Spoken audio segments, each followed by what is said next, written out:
There are a lot of people here. Thank you, Minnesota.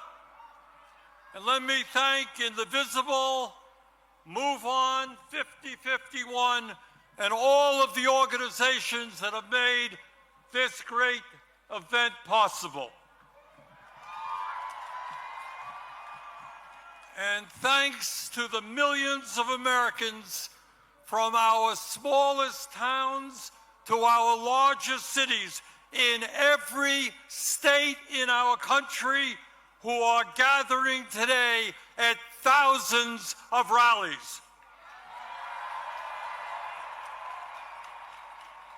It is absolutely appropriate that we hold a major No Kings rally right here in the St. Paul, Minneapolis area.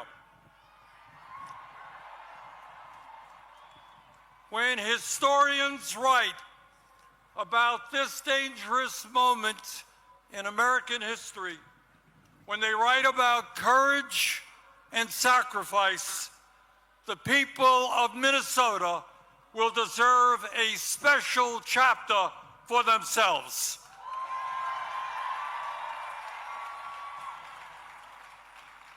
In the face of unprecedented occupation of this city by ICE, Trump's domestic army, this community stood up and with extraordinary solidarity fought back and won.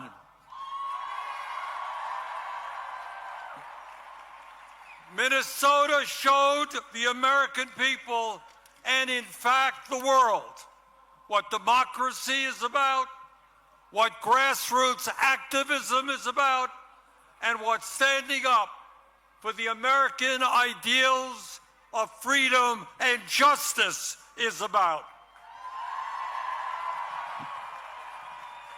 And I want to thank my colleagues, Amy Klobuchar and Tina Smith, for their leadership in the Senate on this issue. And today, we remember and honor two brave Americans, Renee Good and Alex Preddy, who lost their lives in the struggle. And we promise their families and their friends that these two heroes will not have died in vain.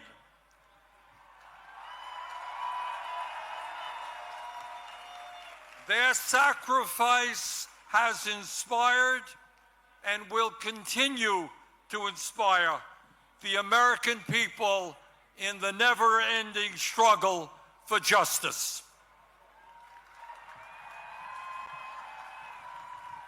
As all of you know, we are living in an unprecedented and dangerous moment in American history. In many ways, the future of our country, and in fact the entire world, is hanging in the balance. And the actions that we take now will determine what the future looks like. The choices that we face are clear.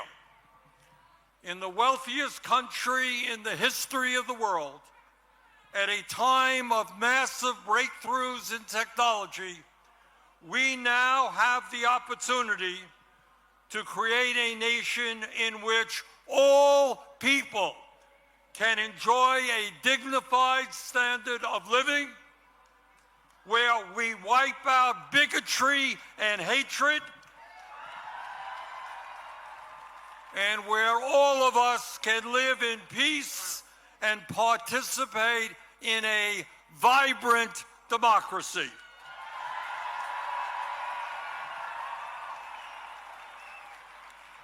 Where the foundation of our nation is built on love, compassion, human solidarity, and an understanding As your great former senator, the late Paul Wellstone, said,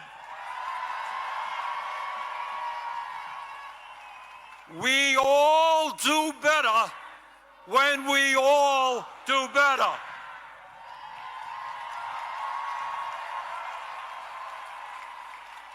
And that is one vision for the future, a vision that, in my view, the vast majority of the American people share. But there is another vision out there as well, a darker vision. It is a vision which says that we must give up on democracy, that we are too stupid and inept to govern ourselves, and that we must put more and more power into the hands of one man.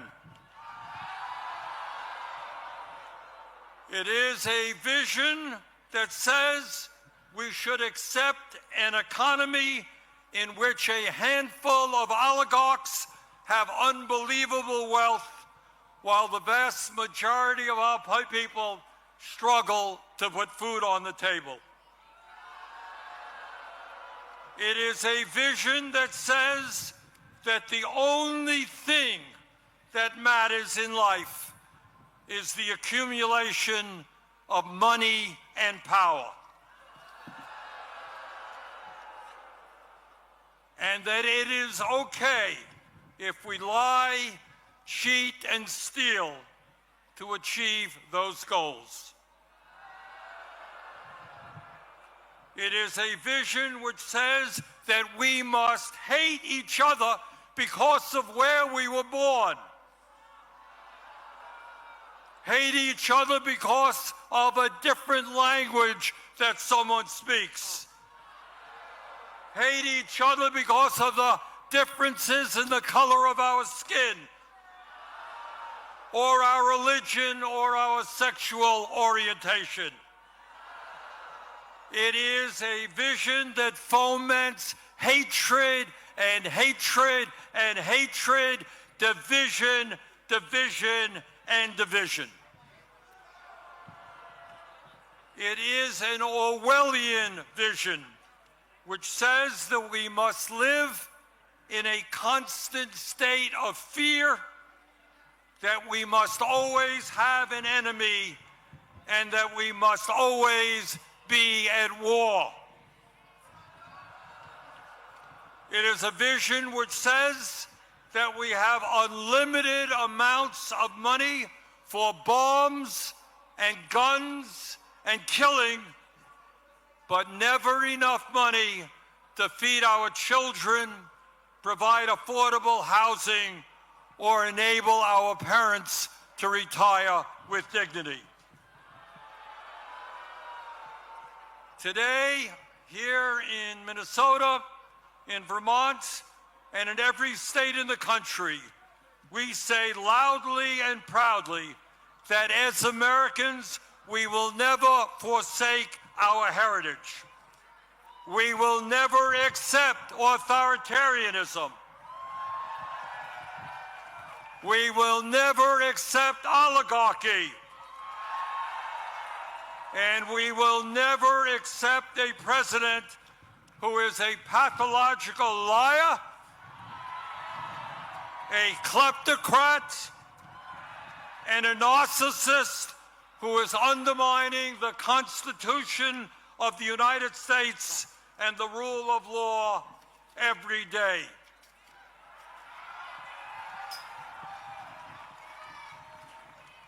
We will never accept government policy that gives massive tax breaks to billionaires, throws 15 million Americans off the health care they have,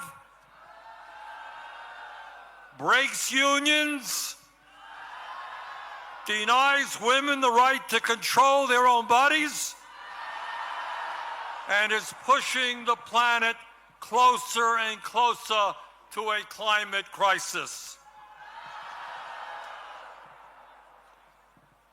In the last year, I must confess, I've been thinking a lot about American history, about the men and women in 1776 who, with unbelievable courage, announced to the world that they would no longer be ruled by the King of England, who had absolute power over their lives. These patriots demanded freedom, and they fought a bloody revolutionary war against the most powerful military in the world to achieve that freedom.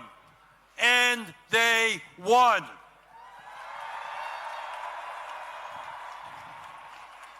And after their military victory, they established the first democratic form of government in modern history.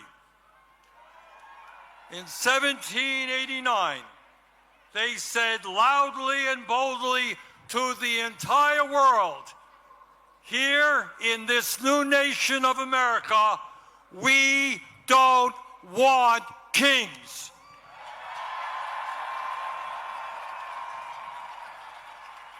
And let us never forget the extraordinary and powerful words they left to us. Quote, "We hold these truths to be self-evident, that all men are created equal and they are endowed by their Creator with certain unalienable rights, that among these are life, liberty, and the pursuit of happiness."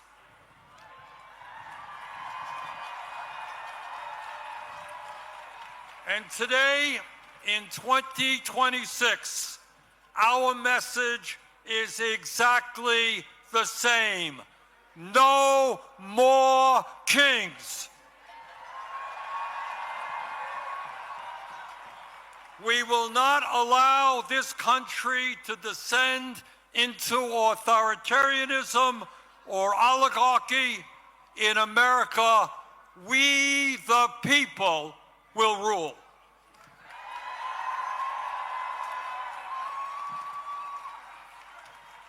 But let us be clear. This moment is not just about one man's greed, one man's corruption, or one man's contempt for our Constitution. This is about a handful of the wealthiest people on earth who, in their insatiable greed, have taken over our economy, have taken over our political system, have taken over our media in order to enrich themselves at the expense of the working families of our country.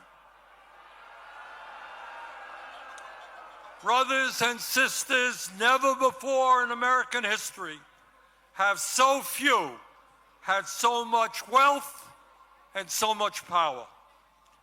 Never before in American history has there been such extreme levels of income and wealth inequality, with the top 1% now owning, if you can believe it, more wealth than the bottom 93%.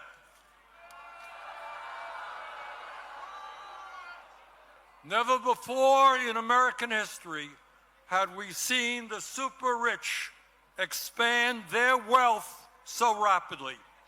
Last year alone, after receiving the largest tax break in history, 938 billionaires in America, fewer than 1,000 people, became $1.5 trillion richer. And our president, honest Donald Trump, became over $1 billion richer himself. Never before in American history have we seen a ruling class within a corrupt campaign finance system spend so much money to buy politicians. In the coming midterm elections, the billionaires will spend many, many hundreds of millions of dollars to make sure that government continues to work for them and not working families. Meanwhile, while the richest people in America become much, much richer, 60% of our people here in Minnesota, in Vermont, and all over this country are living paycheck to paycheck, struggling to put food on the table, struggling to pay their rent and their mortgage, struggling to pay for child care and education, and struggling to put a few bucks aside for a decent retirement. In America today, tens of thousands of our people die every year unnecessarily because they cannot afford to go to a doctor.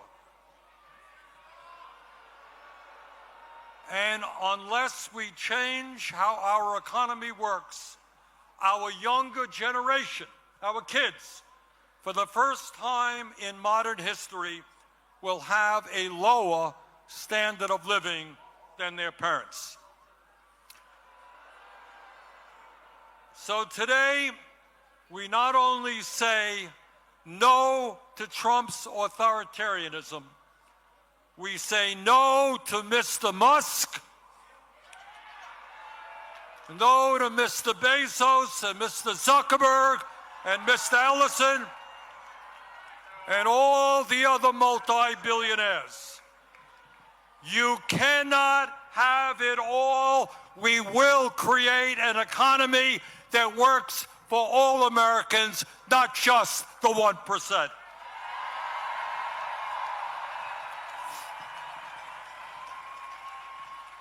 Brothers and sisters, it is not just the authoritarianism of the Trump administration that we must combat. It is not just the oligarchs and their insatiable greed that we must combat.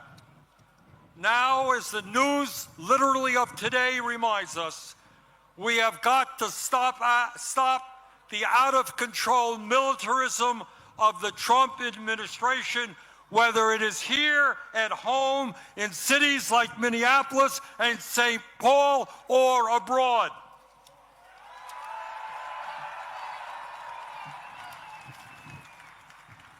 Let us be honest. The American people were lied to about the war in Vietnam.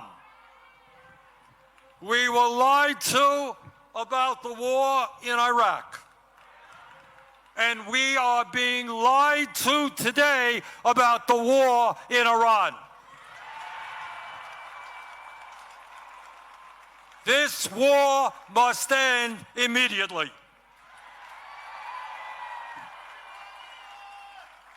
In the last election, Donald Trump pointed out correctly the huge amounts of money that had been wasted in wars that should have been spent rebuilding America.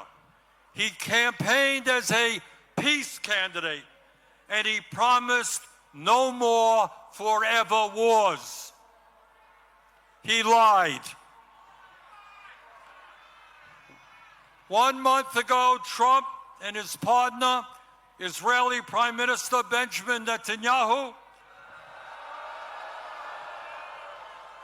started a war with Iran. This war is unconstitutional. Trump did not seek or receive authorization from Congress. This war is a violation of international law.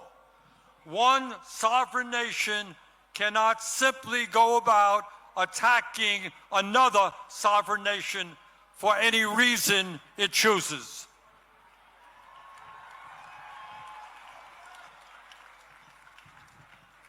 Since this war began, 13 American soldiers have been killed and hundreds have been wounded, including another 12 yesterday. In Iran, nearly 2,000 civilians have been killed and many more wounded, and 498 schools have been bombed by American and Israeli missiles. In Lebanon, more than 1,000 people are dead, and more than 1 million Lebanese people, 15% of their population, have been displaced from their homes. In Israel, 20 people have been killed and over 5,000 wounded. In the West Bank, Israeli vigilantes are burning down homes and killing Palestinians. At a time when gas prices are soaring, when many Americans cannot afford the basic necessities of life, it is estimated that this war has already cost $1 trillion.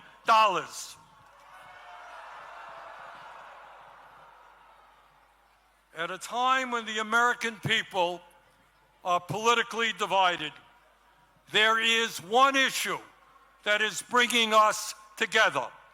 Conservatives, moderates, and progressives are speaking out in unison: end this war.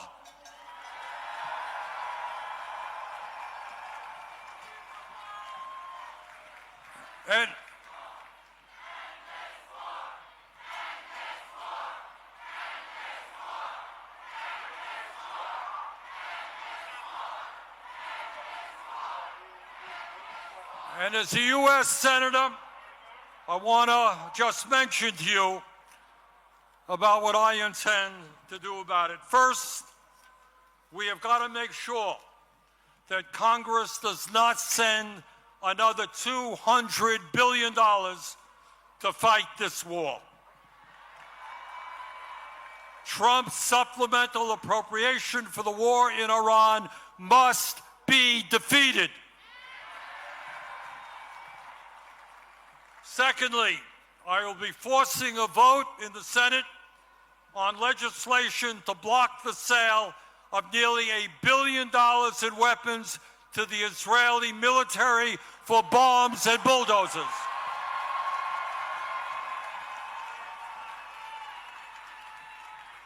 A nation, a government that has committed genocide in Gaza does not need more military support from American taxpayers.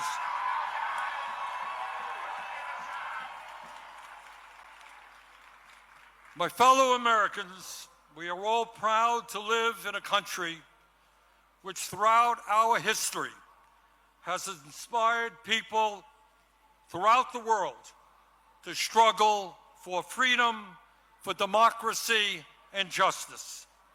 And we understand that when we stand together and not let demagogues divide us up, we can continue to inspire the world to believe in a brighter future.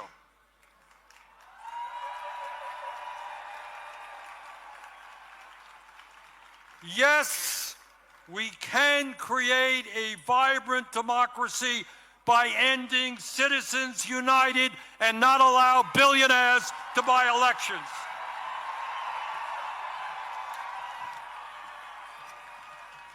Yes, we can create an economy that works for every man, woman, and child in our country, and not just a handful of billionaires. Yes, we can make certain that the revolutionary technologies of artificial intelligence and robotics are used to improve life for all of us and not just make the rich owners of that technology even richer. Yes, we can and must join the rest of the industrialized world and guarantee health care as a human right for all of our people.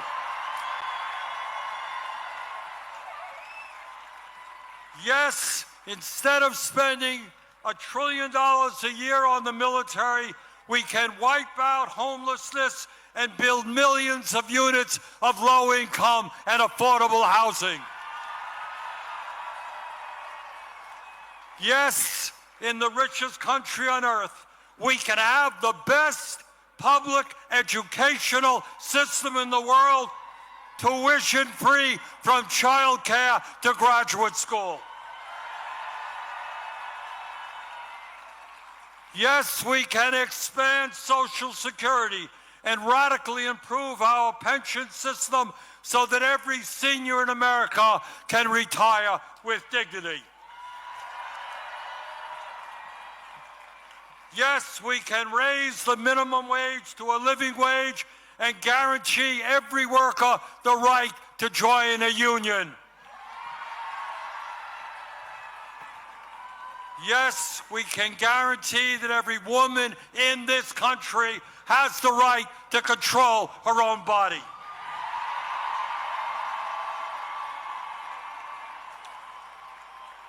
And yes, when billionaires are paying an effective tax rate lower than a truck driver or a nurse, we can and must make certain that the top 1% and large profitable corporations start paying their fair share of taxes.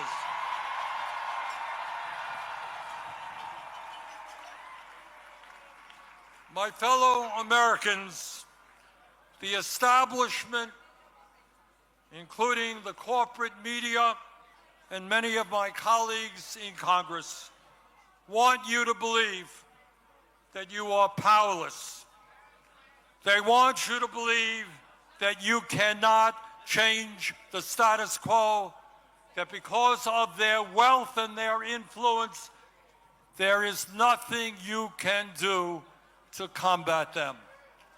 But that is a lie.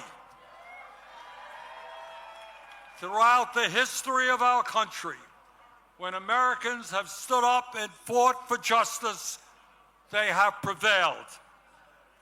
The founders of our country did it when they stood up to King George. The abolitionists did it when they ended slavery. The working class did it when they stood up to their bosses and formed unions. The suffragettes did it when they demanded that women have the right to vote. The LGBT community did it when they demanded basic human rights. Time and time again, in difficult moments in American history, our people stood up, fought back, and won. They did it then, we can and will do it now.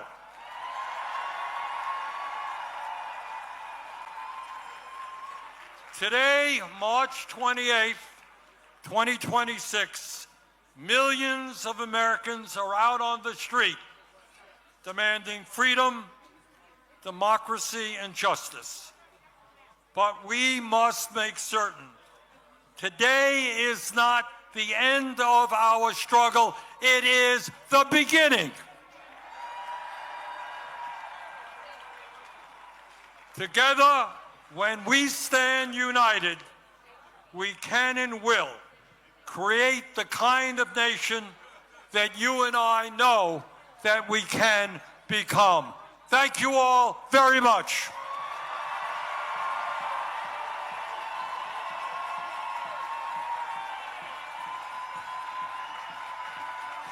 And now, please welcome to the stage Congresswoman Ilhan Omar.